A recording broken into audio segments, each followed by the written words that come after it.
जुने शिवसैनिक आहेत. मध्यंतरी थोडा इकडे तिकडे जरी केलेलं असलं तरी शेवटी पक्षाची बांधिलकी म्हणून ते पुन्हा प्रवाहात आलेत आणि त्यांना पक्षानं महाविकास आघाडीचा उमेदवार म्हणून उमेदवार जाहीर केलेले आहे.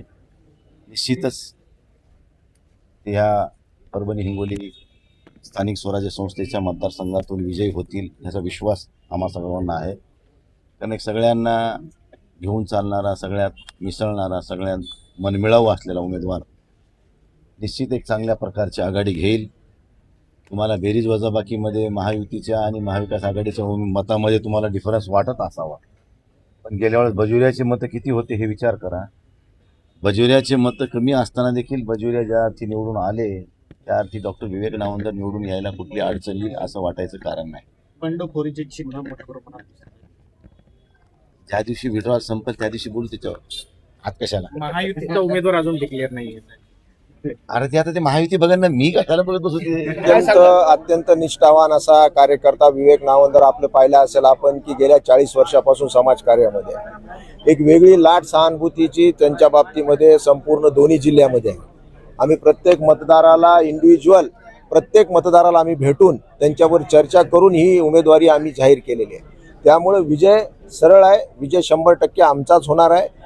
जरी तुम्हाला वाटत असेल की मताचं गणित जुळत नसेल तरी 100% आगे देखो, आगे आगे होता है क्या आप देखो, इसमें किस तरह से करोड़ बदलती है ये आने वाले दिनों में आपको समझ में आएगा. काँग्रेसचे त्यांच्यामध्ये इतक्या मोठ्या प्रमाणावर लाताळी आहे की निश्चित त्याचा फायदा आम्हाला झाल्याशिवाय राहणार नाही.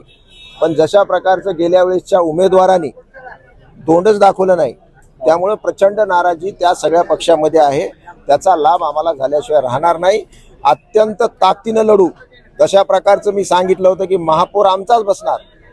सरकारमध्ये एक मुख्यमंत्री 2 उपमुख्यमंत्री असताना सुद्धा परभणीचा महापौर हा उबाटा गटाचाच झाला. तशाच प्रकारची ही जागा सुद्धा उबाटा गटाचे डॉक्टर विवेक नावंदर निष्ठावान एकनिष्ठ 40 वर्षापासून ज्यांनी समाजाची सेवा केलेली आहे प्रचंड बहुमताने विजय झाल्याशिवाय राहणार नाही. सुशील देशमुख यांनी आज अर्ज दाखल केला आहे.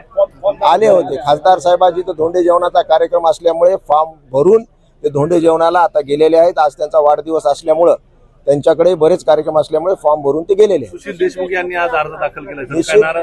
त्यांची दूर करणार का? सुशील देशमुख असतील किंवा इतर कोणी जर पक्षाच्या कोणत्याही महाविकास आघाडीच्या उमेदवारांनी किंवा व्यक्तीने फॉर्म भरला असेल तर त्याची समजूत काढली जाईल. एक संघ आम्ही निवडणूक लढू. जशा प्रकारची महानगरपालिका ताब्यात घेतली ही आमची जागा आम्ही कायमस्वरूपी ताब्यात ठेवू. शिवसेना फुटीनंतर ज्या प्रत्येक निवडणुकीमध्ये उद्धव बाळासाहेब ठाकरे हाच पक्ष जिंकत आलाय, या निवडणुकीत देखील तसंच होईल. 100% 100% ही निवडणूक आम्ही जिंकणार. जरी तुम्हाला वाटत असेल की मताचं गणित जुळत नाही असं तुम्हाला वाटत असेल तर मताचं गणित जुळल्यानंतरच आम्ही फॉर्म टाकलेला आहे. मताचं गणित जुळून आम्ही उमेदवारी घोषित केलेली आहे. त्यामुळे 100% यश आम्हाला प्राप्त होणार आहे.